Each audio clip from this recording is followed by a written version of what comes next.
کی پہچان، علاقے کے عظیم صحافی اور ساتھ ساتھ راسخ العلم عالم دین، میری مراد حضرت مولانا عبدالرحمن زاہد صاحب، وہ مائک پر آئیں اور اپنے خیالات کا اظہار فرمائیں۔ مولانا عبدالرحمن زاہد صاحب حفظہ اللہ ورحمۃ اللہ وبرکاتہ۔ الحمد للہ وحدہ والصلاة والسلام علی من لا نبی بعدہ۔ اعوذ باللہ السمیع العلیم من الشیطان الرجیم، بسم اللہ الرحمن الرحیم۔ قال اللہ تبارک و تعالی فی القرآن المجید والفرقان الحمید، قل هل ننبئکم بالاخسرین اعمالا الذين ضل سعيهم في الحياة الدنيا وهم يحسبون أنهم يحسنون صنعا رب اشرح لي صدري ويسر لي أمري واحلل عقدة من لساني يفقهوا قولي اللهم انفعنا بما علمتنا وعلمنا بما ينفعنا وزدنا علما۔ ہمارے لیے یہ اعزاز کی بات ہے کہ شیخ محترم آج ہمارے اس گاؤں میں، ہماری اس مسجد میں تشریف لائے ہیں۔ سچی بات یہ ہے کہ جو راسخ العلم اور علم اور عمل کی دنیا میں مزین انسان ہوتا ہے، اس کا آنا ہی کسی جگہ پر بہت اہمیت رکھتا ہے۔ اللہ رب العزت شیخ صاحب کی علم، عمل اور زندگی میں برکت عطا فرمائے۔ میں ایک مختصر سی بات آپ احباب کے سامنے رکھ کے اجازت چاہوں گا۔ احباب گرامی، انسان کی زندگی کا انحصار عمل پر ہے۔ انسان کی زندگی کا دار و مدار اس کے اعمال پر ہے۔ اعمال اچھے کرے گا، اعمال نیک ہوں گے، اللہ کی رضا کے لیے اپنی زندگی کو لگائے گا، اللہ کی رضامندی کے حصول میں اپنی زندگی کو کھپائے گا، تو پھر اللہ رب العزت اس کا نیک بدلہ اور اچھا بدلہ عطا فرمائے گا۔ لیکن اگر اللہ کے علاوہ، اس کے رسول صلی اللہ علیہ وسلم کی شریعت کے علاوہ دنیا کی جاہ و حشمت اور دنیا کا بلبلہ اور جوش، دنیا کی شہرت اور عظمت، دنیا کے لالچ اور ہرس کے اندر اپنی زندگی کو کھپائے گا، اپنی زندگی کے شب و روز دنیا کے حصول میں لگائے گا، تو اللہ رب العزت دنیا میں بھی رسوا کر دیں گے اور کل قیامت والے دن بھی رسوا کر دیں گے۔ اللہ رب العزت نے سورہ کہف کی آیت نمبر 102 اور 103 کے اندر اپنے نبی حضرت محمد رسول اللہ صلی اللہ علیہ وسلم کو مخاطب کر کے آپ کو کہا کہ کل اے نبی حل ننبئکم، ہم آپ کو خبر دیتے ہیں، ہم آپ کو بتلائیں نا ان لوگوں کے اعمال کے بارے میں،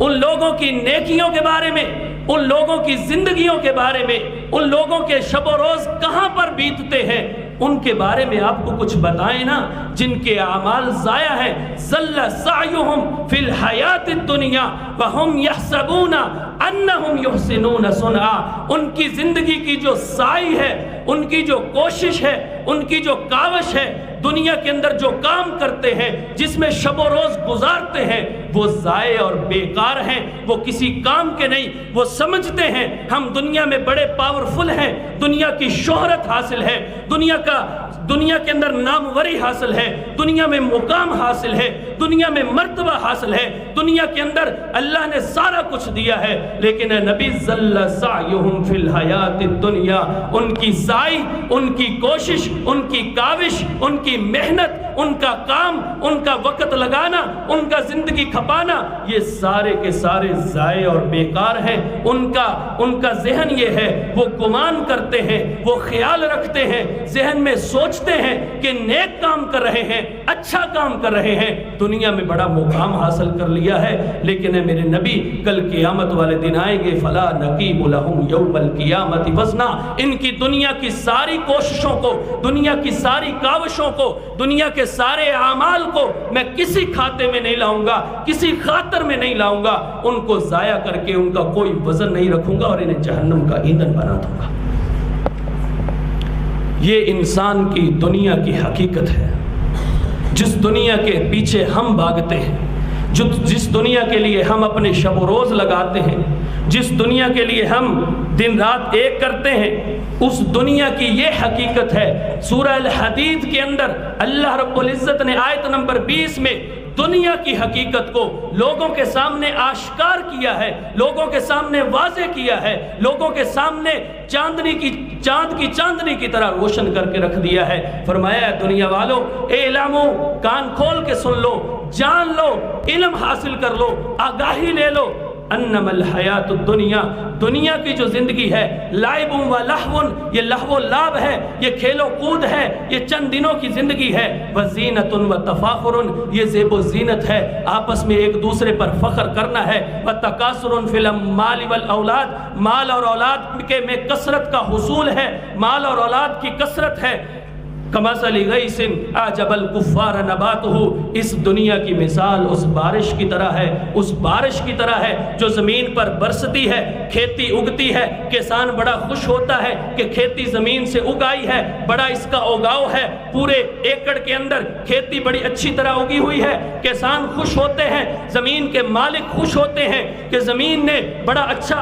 اگاؤ دیا ہے۔ ثم یہیج فتراہ مصفرا، پھر وہ پک جاتی ہے، پھر اچھی طرح پکی ہوئی کھیتی کے اوپر ثم یکون حطاما، پھر اللہ کے عذاب کی آندھی آتی ہے، اللہ کے عذاب کا کوڑا آتا ہے، ایسا کوئی اللہ کا عذاب آتا ہے، آسمان سے نازل ہوتا ہے کہ اس کو چکنا چور کر دیتا ہے، نیست و نابود کر دیتا ہے، ملیا میٹ کر دیتا ہے، ختم کر دیتا ہے، اس پکی ہوئی فصل کا نام و نشان مٹا دیتا ہے۔ اے انسان، تیری بھی حقیقت یہ ہے، تو دنیا میں اڑتا پھرتا ہے، جوانی من مرضی سے گزارتا ہے، بڑھاپے میں بھی اپنی مرضیاں کرتا ہے، جو جی میں آتا ہے کر لے۔ تیری مثال اس کھیتی کی طرح ہے کہ ایک موت کا جھونکا آئے گا، ایک موت کا لمحہ آئے گا، موت کی لہر آئے گی، تیری زندگی کو تباہ کر دے گی، تیری سانسوں کی ڈور ٹوٹ جائے گی، تیری سانسوں کی مالا ٹوٹ کر ختم ہو جائے گی، تجھے مٹی میں دفنا دیا جائے گا، تیرا نام لینے والا کوئی نہیں ہوگا۔ یہ دنیا کی حقیقت ہے، یہ دنیا کی زندگی کا مقام ہے جس کے لیے ہم اپنے رب کو، دین کو، مذہب کو، شریعت کو، رسول کو، قرآن کو بھول جاتے ہیں، اپنی عاقبت کے بدلے میں اپنی عاقبت کا سودا کر لیتے ہیں، اس دنیا کے بدلے میں اپنی آخرت کو گنوا دیتے ہیں چند دنوں کی روشنی کے بدلے میں۔ اور نبی صلی اللہ علیہ وسلم نے فرمایا یہ دنیا کا مال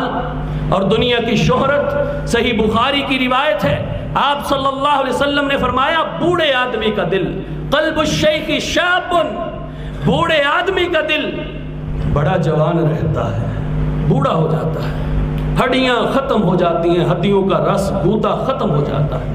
لیکن دل بڑا جوان رہتا ہے۔ دو چیزوں کے اوپر دل بڑا جوان رہتا ہے، طول الحیات و کثرت المال، لمبی زندگی کی تمنا، لمبی عمر کی چاہت، عمر کے بڑھنے کا سوال،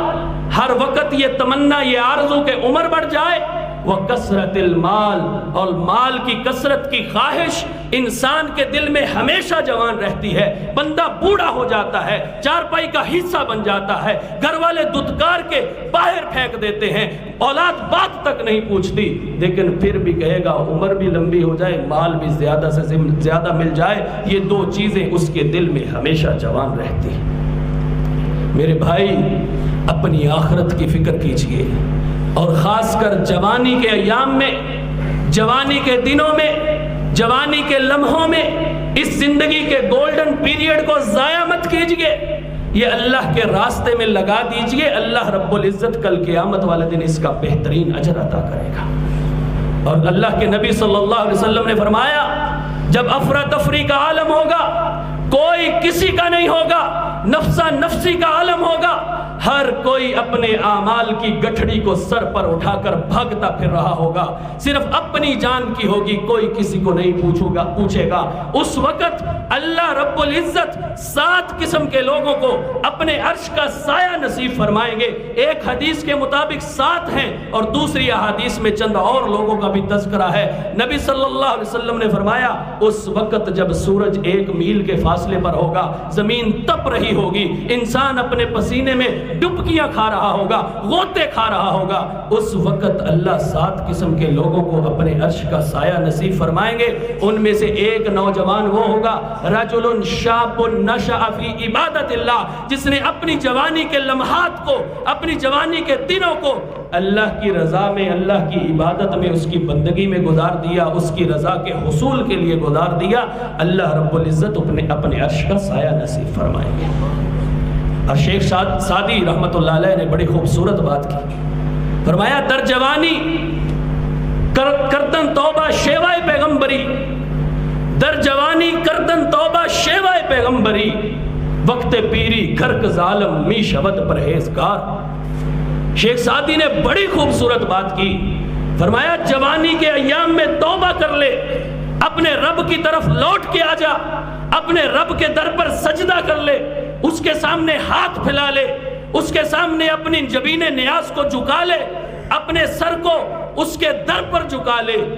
وقت پیری گرک ظالم می شود پرہیزگار، جب بڑھاپا آتا ہے، بال سفید ہو جاتے ہیں، ہڈیوں کا گودا ختم ہو جاتا ہے، ہڈیوں کا رس ختم ہو جاتا ہے، چارپائی کا حصہ بن جائے تو پھر تو ظالم بھیڑیا جس کا ظلم پورے جنگل میں مشہور ہوتا ہے، گرک ظالم بھیڑیا بھی اس وقت تو پرہیزگار ہو جاتا ہے، اس وقت تو وہ بھی شکار سے، ظلم سے توبہ کر لیتا ہے، لیکن جوانی میں وہ توبہ نہیں کرتا۔ اصل جوانی میں توبہ کرنا شیوہ پیغمبری ہے، پیغمبری کا شیوہ، اور نبی صلی اللہ علیہ وسلم اور تمام انبیاء کرام کا شیوہ اور ان کی سنت ہے کہ بندہ جوانی کے اندر توبہ کر لے۔ جو بندہ جوانی کو اللہ کی عبادت میں لگاتا ہے، اللہ رب العزت اسے اپنے عرش کا سایہ نصیب فرماتے ہیں۔ تو میرے بھائی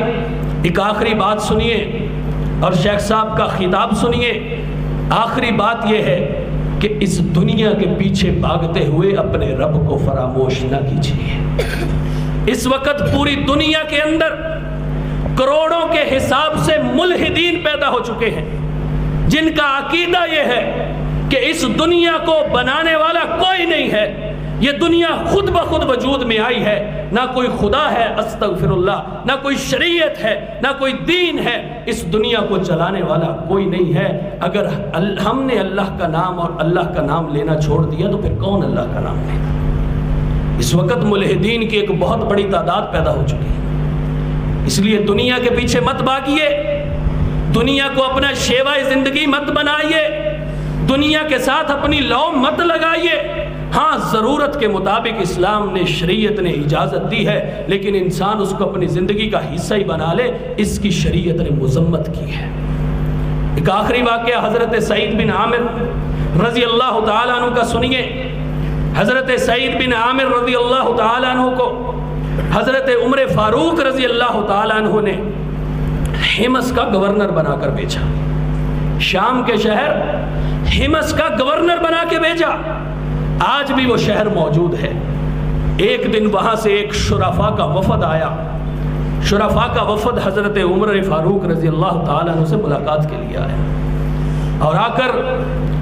حضرت عمر فاروق کی خدمت میں پیش ہوئے، بات چیت ہوئی، تو آپ صلی اللہ علیہ وسلم نے فرمایا کہ اپنے حمص کے، آپ کے شہر کے جو غریب، نادار اور مسکین لوگ ہیں ان کی فہرست مجھے فراہم کیجیے، ان کے نام پتے عنایت کیجیے، تاکہ بیت المال کے ذریعے حکومت ان کی مدد کر سکے، خلافت کی صورت میں ان کی کچھ مدد ہو سکے، ان کے نام دیجیے۔ جب فہرست مرتب کی، فہرست بینائی، نام شمار کیے، نمبر شمار دیے ان کو، تو سب سے پہلے نمبر پر صحابی رسول سعید بن عامر رضی اللہ تعالی عنہ کا نام تھا۔ حضرت عمر فاروق نے دیکھا کہ یہ سعید بن عامر کون ہے؟ فرمایا، پوچھا ان سے یہ کون ہے؟ کہنے والے نے کہا کہ یہ ہمارے گورنر ہیں، ہمارے وقت کے حاکم ہیں، ہمارے شہر کے سب سے بڑے انسان ہیں، شہر کے وزیر اعظم ہیں۔ حضرت عمر فاروق رضی اللہ تعالیٰ عنہ کی آنکھوں میں آنسو آ گئے، آنکھوں میں آنسو آ گئے۔ فرمایا یہ 1000 اشرفیاں لے جاؤ اور سعید بن عامر کے حوالے کرو کہ اس کو امیر المومنین عمر فاروق رضی اللہ تعالیٰ عنہ بطور تحفہ بھیجا ہے۔ جب ان کے حوالے کی گئی 1000 اشرفیاں تو صحن میں بیٹھے ہوئے کہنے لگے انا للہ و انا الیہ راجعون۔ بیوی نے پوچھا کہ امیر المومنین کیا ہوا؟ انا للہ پڑھ رہے ہیں، کیا مشکل پیش آ گئی؟ کیا امیر المومنین فوت ہو گئے؟ کہنے لگے نہیں، امیر المومنین تو الحمدللہ حیات ہیں، زندہ ہیں، میرے گھر میں فتنہ آ گیا ہے۔ کہنے لگے وہ فتنہ کیسا ہے؟ بیوی نے پوچھا وہ کون سا فتنہ ہے جو تیرے گھر میں آ گیا ہے؟ کہنے لگے دنیا میرے در پر لونڈی اور باندی کی شکل میں آ گئی ہے، اب مجھے یہ خراب کرے گی، مجھے فتنے میں مبتلا کرے گی۔ بیوی نے حل بتایا کہ پریشان کیوں ہوتے ہو، ٹینشن کیوں لیتے ہو،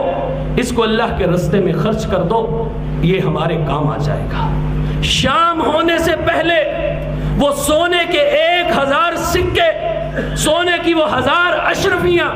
اللہ کے راستے میں مسکینوں اور غریبوں کو خرچ کر کے گھر واپس لوٹے تھے۔ ہمارے اسلاف کا یہ طریقہ کار تھا، لیکن میری اور آپ کی جیبیں نہیں بھرتی، ہماری تجوریاں ہی نہیں بھرتی۔ میرے بھائی